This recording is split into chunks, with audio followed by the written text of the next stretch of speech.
I've been doing hospitality and like music and stuff for like 30 years. But you know, we were saying before, sometimes the stars align. This was just meant to happen. Everything just came together. I was meant to have my own place, and it was just purely the stars aligned, And I think I went in with the right energy and the right vibe. I wanted to create a place that was very community, and that has shown itself in time to be the biggest thing here. And I wanted it to be a place we could just hang and have a beer and chill, and then I just wanted to put burgers on the side because legally you've got to sell food. And I thought, well, we'll just do burgers on the side, and then normally it was meant to be like 70% food and 30% liquor, 70% liquor and 30% food. Yeah. Boom. That just changed in the first week, and all of a sudden you're a burger bar. And everything was really personal. Like I was very personal about, I wanted, I did a lot of research. I went to the top 10 burger joints in every city in Australia and in New Zealand. Yeah. And I just looked at their menus and I studied the menus and what they were doing and how they were doing certain burgers. And I just filtered that down to 5 burgers. So I wanted 5 burgers, 5 beers, 5 wines, and 5 spirits. That was what I wanted. Yeah, really simple, And then you can put add-ons on. But so then I think it was just like anything. It's like, when I always use this analogy, when your mum cooks the spaghetti, and it's always like it's bomb, but you can cook it, but it just never tastes as good. Because it just doesn't have mum's loving in it. Yeah, what I mean? And for me, everything here had to be really personal. I wanted to make all the sauces. Yeah. I wanted to hand roll every patty. You can get them made by a machine. But we did the Pepsi challenge, man, and we tested it, and we blindfolded people, and they chose the one that was always done by hand. Yeah. Like that. So to me, it was keeping that down. It costs a lot more in labour, but at the end of the day, what you get back from it, what you put in, you're going to get out as well. We hand roll every patty. So it comes out, we roll it by hand, we put it in a machine, we flatten it by ourselves, we put it into a little bag, and it comes out, take it off, and we cook it. Yeah. So it's very personal. That's good. And I think all those little touches, like every aioli's made by us. And it's good aioli, man. It's good aioli. And like, the only thing that we don't have connection to is the fruit and veg. But everything else, my friend does the relish, my friend does the chutney, my friend does the fennel, my friend does the buns. Like linking up with the homies, getting them there. And I think just having that personal touch. Yeah, 100%. People like that, People like that personal touch. That's very old school. I'm really old school. Yeah, and I like that as well when you're using your crew to help you out. Totally, mate. Totally. When you get your mates, we use a lot of our friends in like shoots and stuff. Yeah. And it's just like, I don't know, we could go the whole modelling route. Then sometimes, yes, that's good, but then sometimes it's just like, bro, let's keep it OG. Then it'll come through the lens. The subject will come through. Everyone's comfortable. Everyone's feeling fucking happy to be there, eh? Yeah, and it just comes across real. It's like, the D-Rats have got that album that the kids know it's bullshit.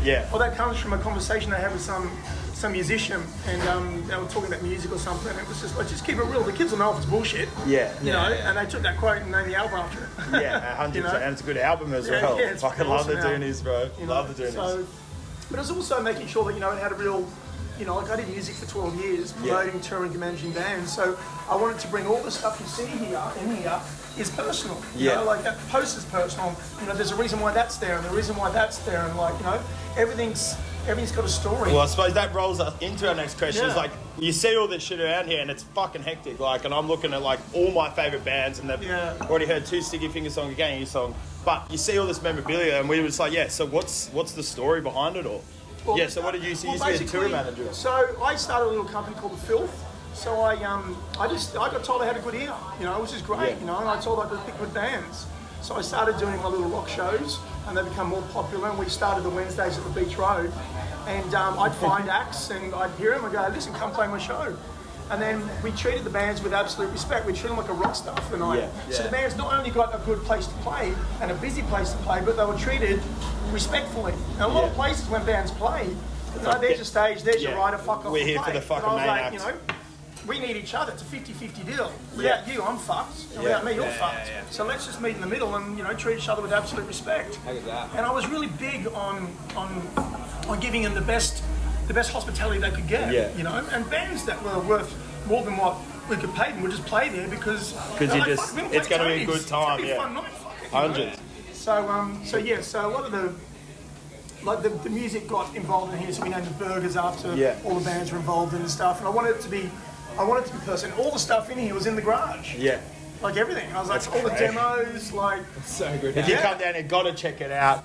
So so you've named all the burgers after what bands that you managed? Okay, so Cog is a Sydney band. Yeah. So that was probably the first band I ever really worked with. Yeah. So I just booked them for a few shows. I was good mates with them, and I went on the road with them, so I got to see what it was like to be going into a venue and how you were treated. So I wanted to open up my own show. I thought, well, if I go onto a COG, I can see what it's like from a band's point of view when you go into a venue. So I was taking notes and all that stuff. They came up with the name The Filth. Licky did, from COG. We were touring down the road. Hectic. And so that's why I called them the classic COG, the original, you know? Yeah. And then the Jezebels, so I used to manage the Jezebels. Yeah. So I found them and I managed them for a while before I fucked up. Oh, mate, just partied too much. They were very serious. I think I was still in a massive party mode, and they wanted to go a bit more serious, and it was just that thing. But then they went on to a mate who took them to a level that I probably could never take them to, you know. And then Los Valentinos was a band that I just was mates with all the crew, and they played my shows loads of times. Hectic. The Johnny Collide, the veggie burger, it's named after Johnny from Children Collide. Yeah, he's a good mate of mine. He actually doesn't even know this. We named the veggie burger after him. He thought I named because he was a vegetarian, but I didn't know. It was just luck. Oh, it's just the stars aligned, bro. Oh, you named the veggie burger after me? I'm like, yeah. Yeah, bro, that was all part of it. I'm going, fuck, how's that? Yeah. Like, I named it after him, and he was one of the first bands that played my shows. Yeah, so hectic. him and Los Valentinos played probably more than any other band at my shows. Yeah, and they always came back. And he was one of those bands that got really big, you know, but would still come and play for a couple of grand at the Beach Road. You know what I mean? It's like, oh, fuck it. And they'd say to the agent, you know, we'll kill to be there, bro. The agent's like, no, you can't play there, you can't get enough. He's like, we're playing there. He supported us at the beginning, and now we're going to support you. Yeah. Give back to the hand that fed you, for sure. And then was the other one, then Sticky Finger Chicken Wings, just because I used to work with those guys since they were kids, when they first did their first shows. Yeah, because they've come down here. We've seen photos of them. They're here all the time. Yeah, they're just legends. Just tuck it in, So, you know, I work with these like guys. good dudes. They're really cool dudes. Loose as fuck, you know. Loose as fuck. Who isn't? Same Rock as and roll. everyone. Yeah, everyone's bringing them down. It's like, bro, we're all the same motherfuckers. You said we don't play as good at music. Just don't forget, you know, like people that helped them when they started, you know. Yeah. So they always come and you down here respect and that a always lot, post lovely stuff about the venue and stuff. Yeah. And the same thing was with Gang of Youths, you know. Like I used to, back in the day, I was one of the first guys to book them. Yeah. And became really good friends with their manager, and I remember doing the post going, you know, this band's gonna be massive. And they're my favourite, bro. They never forget. You know, they come in and they just.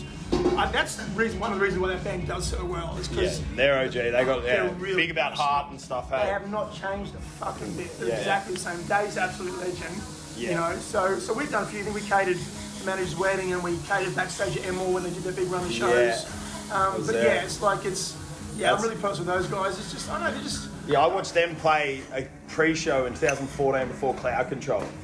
So, and then whatever happened to Cloud Control, and then now... Cloud Control, great band. They were fucking rad. I loved them. And they were my first indie band. But then, next minute, I saw him at Falls Day 2, like 12 p.m. graveyard set. Like, no one's there. It was a dust bowl. And I was like, oh my God, these guys are fucking sick. Next minute, they're Splendor halfway through the year. Sunset stage. Killer band, man. Killer band. And then who else is on there? And Z-Horse. Yeah. So Z-Horse was a punk band I managed, and the lead singer used to work here. You know. Oh, it's really? quite funny. He actually wrote on the wall. He goes, if only the album sold like the burgers. Yeah. but he used to work here. He's like one of my best mates. I'll even tattooed him, mate Morgan. Yeah. So they that was the funny thing is of the 6 bands that I named everything after. Yeah. They were the least famous one, but the most popular burger. Yeah. So it kind of worked out pretty cool. That's cool. Take that. Yeah, so what's your go-to order here, bro? What's your go-to order here? I'm at the Bondi. Yeah. So the only thing is not named after a band is Bondi. Is one of my best mates. Yeah. A guy called Brody Peterson. And he gave me a lot of advice when I opened up this venue, like financial advice and just business. He's a really smart dude. So we did it as a special, you know, and then now it's like you get the Bondi, but if you add, so the Bordi's got like a really nice truffle aioli and a home sauce we made. It's a bit like, the sauce is a bit like when you get those that honey sauce with the nuggets at McDonald's. Okay, so we made like a better version of it, you know, on the same sort of like line. And just pickles and double cheese, and it was really popular as a special. We're like, wow, this has gone through the roof. So everyone demanded it went on the menu. Yeah. So you had that one, but what you do is you put bacon in it and deep fried jalapenos and the vegan bun, which is just, it's a better bun, but it's just more expensive. And with sweet potato fries, and sometimes when people don't know what to get, I say, well, you know, get the special one. I'll take care of all the upgrades because it's pretty fucking expensive when you get all the upgrades. It turns out to be like a $28 burger. I said, get the burger. I'll take care of all the upgrades. Yeah. And everyone who's got it's gone, fucking hell, dude. I'm like, Okay, bro, I'm gonna have to finish try that. Finish off with a spicy marg or spicy margarita after or what? Fucking anytime. I live on this shit. Those stuck in isolation, what tips have you got for them making a good burger at home, you reckon? Making a good burger at home. Oh god. One, get high grade mince. Yeah. Get high grade mince. Absolutely 100%. You know, I think it's the biggest thing. And also, the thing about the buns as well is that you got to cut them really, really flat, and you got to dip them in butter, a bit like toast, and you toast them. Yeah. When you toast them, you get that little crunch in there. But what will happen is that when you put the aiolis on, the aioli doesn't soak through the bun like a sponge. Yeah. So it actually holds better.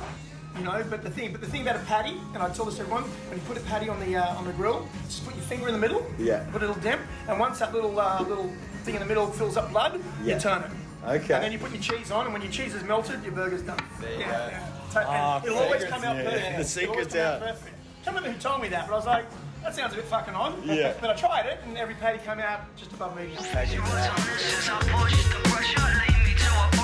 I always felt like I winged it with this kind of stuff, you know? But I think it's like, I think if you've got the passion to do it, you know, I think it'll work. And I think just take your time, make sure you've got the experience. But I know it's a hard one because when I did this one, everything just felt right, you know, and I did it because I wanted to do it and I had a passion for it. I had a passion about music and I had a passion about food. I think having that passion with that just I never doubted it wouldn't work. I thought if I put in the hard yards and I really love what I'm doing, it's going to work. You know, like no one's going to fuck me over. Like if I'm that passionate about something and I put in the hard yards, why would I be punished for that? You know, I should succeed at that level. You know, I think just don't get ahead of yourself and stay within your budget. You know, and then just add things later. You know, but I came in here. He's outside. I think you have to have a passion for what you're doing. You know, and try and do it your way. You know, this is the beautiful thing is that when we did this one, I went with my gut. You know, I didn't. When I did the other venue, we had I'd get a second opinion. With this one, I went, you know what? Just do what you want to do. Yeah. Just go with your gut. If you want to do it, don't think, oh, will someone like it? Will someone not like it? What do you want? What's going to make you happy? You know, and just do that, and just back yourself. You know, and that's the biggest thing I did when I came into this one. I just backed myself and said, you know what? I'm going to do whatever the fuck I want to do.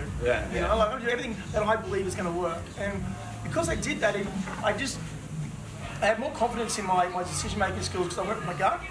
And it just worked. So after that, I was like, okay, well, that feeling I got when I built this joint with that gut feeling, every time I did something after that, I'm like, just go with your gut. If it feels right, just fucking go with it. You know? Just make sure you got the right position. You know, I mean, look at this place. It's a corner. You know, and but it works. It works. You drive past it. It's sun all day. You know? It's like, try and get a place where people want to go all day. Not just at night time and not just during the day. You know, well, especially in Bondi, get a lot of day. sun on your venue. Mate, Bondi, places with the sun. I'm looking here between 12 and 3, 7 days a week in the middle of winter. This is covered in sun. And that's exactly what you want. Mate, north facing in winter. That's why we have a massive lunch trade. You know, that's why we're doing 50, 60 burgers every lunch. Because everyone wants to sit in the sun. Big time. I mean, it's hard to get that. Get a corner place. It's always good getting a corner place. There you go, on the corner. With high traffic and in front of a pedestrian crossing. And really low fucking rent. Yeah, we've stayed pretty much. When we did when I did the business plan at the beginning, my mate said, do a business plan. You know, I'm like, it's just me. He goes, just do it, because then you can look back in a year later and see if you actually, you know, if you actually came through with what you wanted to do. And I looked at the business plan a year later, I'm like, wow, what I envisaged exactly happened. Exactly. So it's that thing of like, you know, if you manifest it, it'll happen. And I manifested this by doing a really good business plan. I knew what I wanted, you know, and I thought about it and I dreamt about it. I used to sleep here for fuck's sake, you know, at night time. And I manifested. Is that by choice or by passing out? Probably both, you know. Smoking too much weed. But and also there was a few restaurants closing at the time. So like my reno here was 10 grand reno, $10,000. That's it. That's it. Take that. You know, I had all this shit.